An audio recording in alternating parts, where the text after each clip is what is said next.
My name is Mushka Segal. I am Jewish and I am the wife of the rabbi.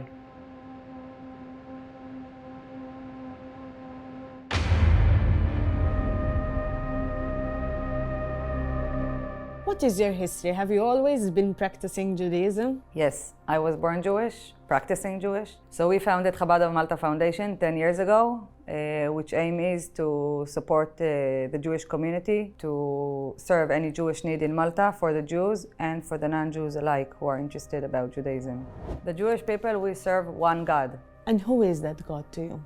For us, God is like, it's the source of life, the source of blessing, the source of meaning. He's the creator. He created us. We believe that he knows the best what's good for us. Like if someone manufactured any item, they would know the best what's best for that item, how to wash it, how to maintain it. And that's why we follow his directions, how to live our life. In Judaism, we believe that our goal in this world is to bring godliness in this world, spirituality in this world. As opposed to other religions where it states that the holier you want to be, the more you step away from the material life. Our way of life is combining, is taking the physical life that we live in and make it spiritual, put meaning into it and elevate it. So the Torah is basically, yes, the basic of our religion. Thousands of books were written based on the Torah. I mean, if you go to a Jewish library, you're going to find plenty of Jewish books because we have the Torah that we are describing. This is the written Torah that was given at Mount Sinai to Moses. And then we have also the oral Torah that was passed through generations orally. Till a certain point of time it was written down. So it's very wide. We say that Torah is a book of life because it gives us meaning to life. It gives us instructions of how to live life the best way for us. It's like a guidebook. And what are the differences between one religion and the other, for example? Similarities, I'm sure there are, because we both, Christianity came from Judaism, and then there were the changes and the additions to it. I mean, you do have the Old Testament, which is our only Torah. Instead of differences, I will mention what's unique about Judaism. The idea of it is combining the spiritual life and the material life. As opposed to other religions, when the more spiritual you want to be, the more you need to step away from physical life. Our way of life is living life as we are in all the aspects of life, but adding spirituality and adding meaning to it. So for example, you're going to find rabbis who are married and having children. You're going to find us eating and doing, anything like anybody else. Just there is another level of spirituality that we add.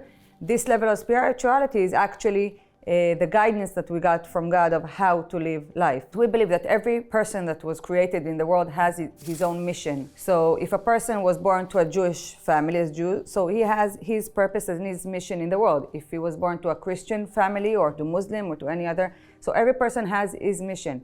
That's why Judaism is not a religion that attracts people to join Judaism. The opposite, if you're going to find someone that was trying to become Jewish, so the first reaction would be, why should you? Like, why do you want it? Not to encourage, because each person should live the way he was brought up. What is the name of the place that the Jewish community used to go to pray and practice their beliefs? So a synagogue, for us, it's a place that God's presence exists more spiritual place. That's why we gather there for prayers. We have the Holy Ark over there where we have the Torah scroll. We have specific prayers where we take it out and we read from inside of it. So there is the stage where we read from it. There is a podium for the leader of the prayer where they can pray. And usually you're going to find some library with Jewish books because Jews always like to learn more, so from time to time when they get there, they're gonna open a book and sit and learn. In the synagogue, the sitting is separately, men and women. In different synagogues, you're gonna find the setting differently. Some places just split to half. In some places, that's what we're planning here in Malta, so there is like a porch on top, so the woman can see everything and hear everything while they have their own space. The main gatherings in the synagogue would be on Shabbat, which is Saturday for us. In Judaism, there is the importance of having 10 men together for the prayer. We believe that a prayer of many people together is always being answered. Is there a process for the prayers? Do you have to wear something? So the men, they have two items that they will wear for the prayer. For the morning prayer especially, they have the tefillin. It's like a black box that has inside the scroll with the special quotes from the Bible. So they have two, one on the head and one on the hand. They start to do it once they're 13. There are many ideas behind it. One of them is, if you see, it's the head and then the hand at the place of the heart. To remember that we need always to have our mind controlling our heart and desires and emotions and being always focused and responsible for our daily actions. And then there is the talit, which is the shawl. It's white usually, it has stripes, it has some small strings going out. And the concept behind it is remembering all the commandments that we got from God that we are obligated to do on a daily basis. The women are required to wear something during their prayers? In Judaism, women should get dressed modestly. So usually when a woman will walk into synagogue or for any religious practice, she would put something. If she's not originally modest, she would try to put some shawl or something to cover. Also, married women, we cover our hair. So this is a wig.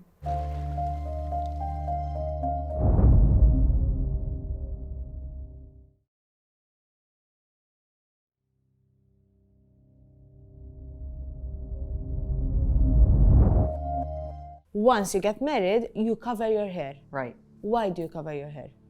So it's part of the modest rules. It's not that the covering is a symbol for others to know I'm married. That's what we have the ring for. This is just that my own hair should be covered. And that's why women who don't practice it on a daily basis, they don't cover their hair. Usually when they would go to the synagogue or to any religious ritual, mostly they're going to put some kind of cloth and put on or try a hat or something to cover their hair if they're married. The way you cover your hair, a wig, a shawl, is it your choice? Yes, it's my choice. The basic is that my hair should be covered at all times, and then it's custom, it's sometimes tradition in the family. Is there anything that it's forbidden to do if you practice Judaism? We have 613 commandments, okay, in Judaism.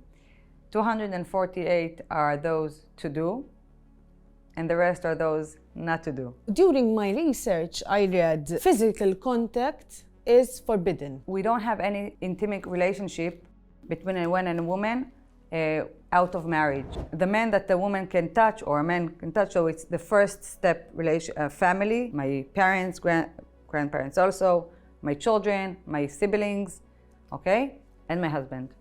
That's the only man I will touch in the world. Are there any factors that should be considered once a medical person is assisting a Jewish patient in his final moments? First of all, it's very important to contact a rabbi because we have special prayers that we say with such person before his death. We do get some phone calls 2 o'clock in the morning from Mater Dei sometimes because the patient's family, for example, asks them to contact, but it's important for the medical people to know about it as well. Another very important thing is not about the moments before, but about the moments after. Once a person is dead, until his burial, the soul of the person is in sorrow. We do our best to bury the person as soon as possible. The autopsy we would avoid because of to honor the body of the person and the soul of the person. They can bury the person on the same day. They won't wait for Sunday or Monday or when everybody is there. When we had one of our family members who passed away, those who had to come from abroad, they missed the funeral because we don't wait 2 days until someone will come because we believe that it's the sorrow for the person who passed away. It's prohibited to burn the body or anything else because we believe in the next world to be. And also we believe that even a person who dies, the body is buried here, but the soul goes above. The body that is here buried, it's the connection of the soul with the family which is still in this world. And the burning it is like burning the last remaining of the person. And that's why we encourage funerals to bury the person. The body usually would be covered at the time of the funeral. Then in Judaism, we have something which I see very nice, especially unfortunately after practicing it. There is the mourning periods. We have, for the close family, there is the first 7 days of mourning when they're just off everything, just sitting, and people come to comfort them. They're like sitting with their, grieving and going through their sorrow. And there's something they're not allowed to do in order for them to concentrate on this. Okay, so they don't go to work, they just concentrate on this. Then there are the 30 days, including the seven. And then at the end of the 30 days, that's when we put the grave. So we go again to the cemetery after 30 days. And then we have the full year. So to the very close, it's parents and children have the full year of mourning, of things that, for example, you don't go to weddings, and they have specific things, because I see it as very nice and healthy. It's because it gives you the time to help you to go through it and continue your life. Do you believe in the concept of heaven and hell? Yes, but maybe from a different perspective. So we don't see hell as a punishment. We see hell as a process to cleanse the soul. Living in this world, when we're born, we get a clean, white, nice soul. And living in this world, unfortunately, we all go through different situations, and not always we do well. And we do some sins and some things that we should have not been doing. Now, once a person passes away, dies, the soul goes back to heaven. But sometimes it needs some cleansing before it goes back. And this is like all the punishments or hell that describe that the soul goes through. We see it as a positive process to cleanse the remaining dirt from sins or something we did during life, and then the soul could go to heaven clean and nice again. And what is heaven? Heaven is where the souls are. It's a spiritual world. I cannot describe it full, but because we believe that when Messiah will come, the dead will be awakened. So the souls are there and the dead will be awakened. So the souls will go back to the bodies and awaken. There is a particular day of the week that you are not allowed to work. So you're talking about Shabbat. Mm-hmm. Shabbat is Saturday. The celebration starts on Friday Eve. Mm-hmm. By sunset until Saturday at nightfall. The basic concept of it is the creation of the world. When God created the world, the creation was done in 6 days. It's in the Bible in the first chapters. The world was created in 6 days. And on the 7th day, God rested. And He commanded us to rest like Him. Keeping Shabbat, part of it is believing in the Creator and in the creation of the world. The inner aspect of Shabbat is actually a day for us to disconnect from the physical life, from the hurry, the rush, all the materialism what we're dealing with throughout the week, and one day of disconnection, focusing on our soul, on spirituality, family. So not working is disconnecting from our daily routine, daily life, daily struggle, daily hustle, and just forgetting about it. You can ask my kids every week after when Shabbat starts, so we have the we light our candles, and I sit and I say, what a gift we got.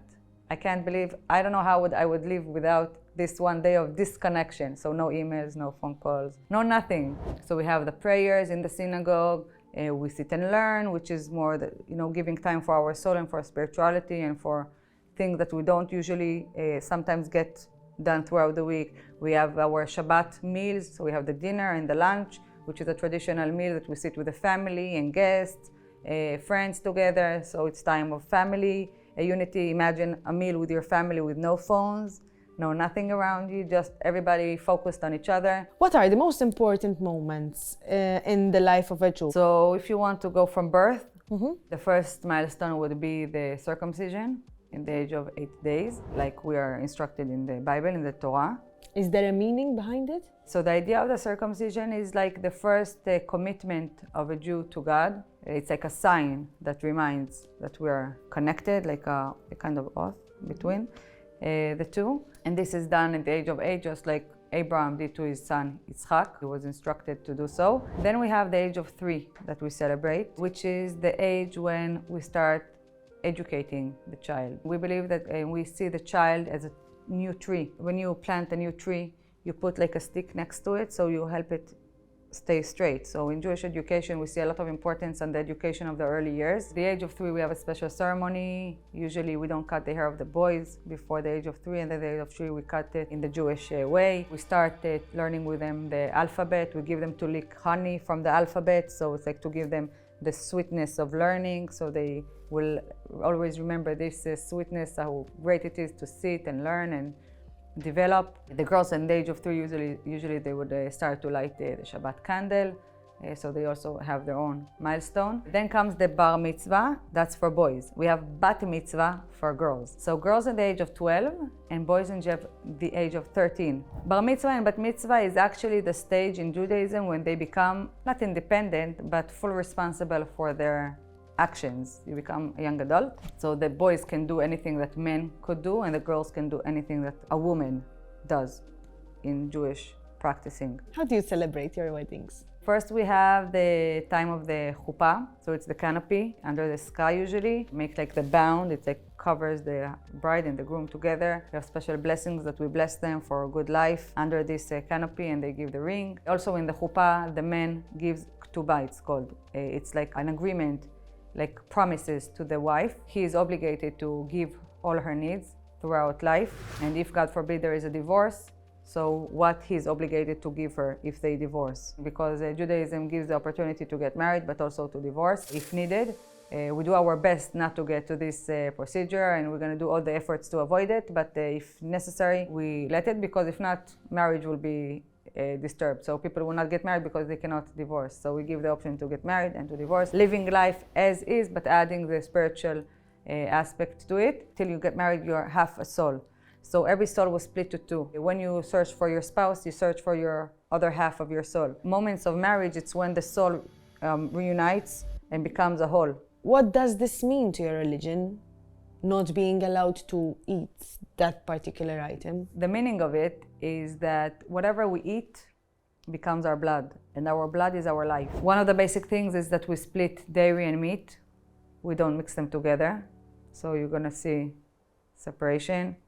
No cheese hamburger. But then there are those animals that we're allowed to eat, fish that we're allowed to eat, not allowed to eat. For example, in animals, the animals that kill, we are not allowed to eat. It's all details in the Bible, in the Old Testimony. It's all detailed what we're allowed to eat, what are the signs, how can you know if a fish is kosher or no, if an animal is kosher or no. And we're not allowed to eat insects. And that's why, for example, even if we buy beans or if we have lettuce or things, we're going to check it from even flour, we're going to sift to make sure that there are no insects. Are there any days during the year that you fast? It's split to two. There we have two kinds of fast. So one of them, it's a one fast, which is the day of Yom Kippur, which is the holiest day in the Jewish calendar. This is the longest also fast. It's 25 hours. This fast is for the day, because it's the day of that we ask forgiveness. It's the day that we try to be similar to the angels. We try to elevate ourselves. It's a very spiritual day. So we avoid eating, and we, much more than Shabbat, disconnecting for the materialism in order to focus on the spirituality and the... Okay, so you eat nothing? Nothing. No, again, this is from the age of bar mitzvah and bat mitzvah. Of course. So we don't eat or drink. We do a feast before and a feast after. But during these 25 hours, no eating, no drinking. We have a few more days in the year of fasting. These fasting days are days that came from history, points in history that the Jewish nation went through.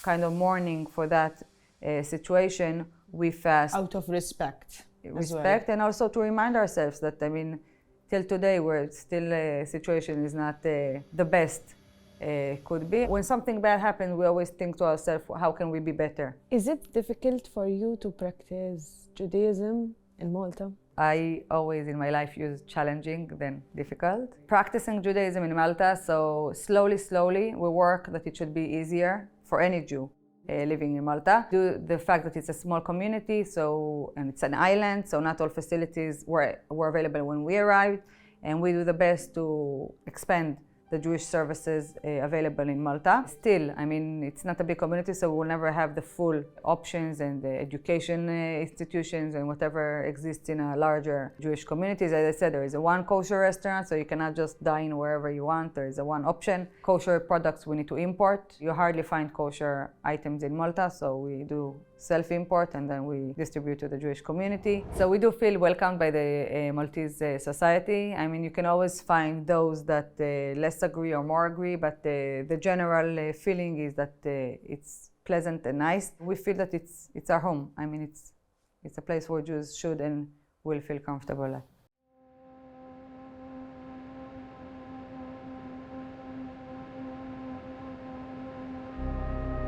Ir-reliġjon l-udija li smajna dwarha fil-fatt reliġjon importanti, reliġjon antika u li b'diversi modi hija il-fundament ta' ħafna mill-twemmin, prattika, valuri tal-kultura tagħna, mhux biss qed nitkellmu fuq il-kultura Maltija, imma anke l-kultura tal-Punent. Għaliex?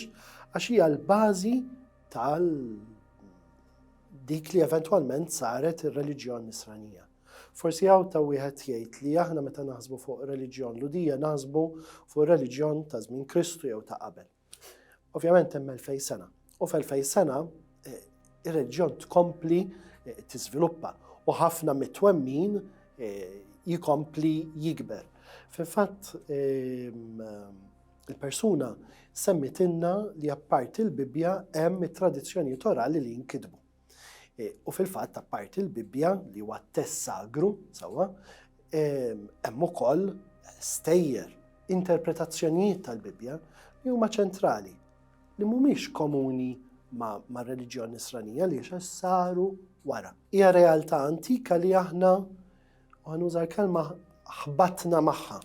Kien hemm momenti fej il-konvivenza, l-għajxin bej min kien Nisrani u min kien Ludi kienet paċifika, qasnejt paċifika fis-sens kien Nisrani jien Ludi. Però kien hemm momenti għax dak li hu differenti sfortunatament jibbeżza. U meta għandek id-differenzi, dak li hu differenti mbagħad jiġi preġudizzju, jiġi jgħidulu illum nitkellmu dwar bullying, jiġi id-diskriminazzjoni u l-komunità Ludija kemm f'Malta, però anke fl-Ewropa batit. Batit ħafna minn preġudizzi, batit minn din l-idea ta' biża. Malta kellna komunitajiet Ludin anki fil-Medjuevu, ġifieri sal l-aħħar tal-1400 kien hawn komunità Ludija li kienu jgħixu l-Imdina, r-Rabat u jitniżlu għandna l-ismijiet tagħhom. Sfortunatament ix-xewqa li inti tikkontrolla dak li taf iġalek tibża minn dak li hu differenti. U meta inti tibża dak li hu differenti jiġi l-mibeda. U l-mibeda jwassal għall atroċitajiet kif rajna fit-tieni gwerra dinjija. Li kienu iva kontra l-Lut, però jistgħu jkunu kontra kwalunkwe poplu, kwalunkwe grupp li inti tibża minnu. Għalhekk dejjem l-importanza li tfittex, issir taf. Ma tiġġudikax, tirrispetta. Li temmen dak li inti temmen ma jfissirx li inti trid twarrab lil ħaddieħor, imma trid dejjem tidħol fi dialogu.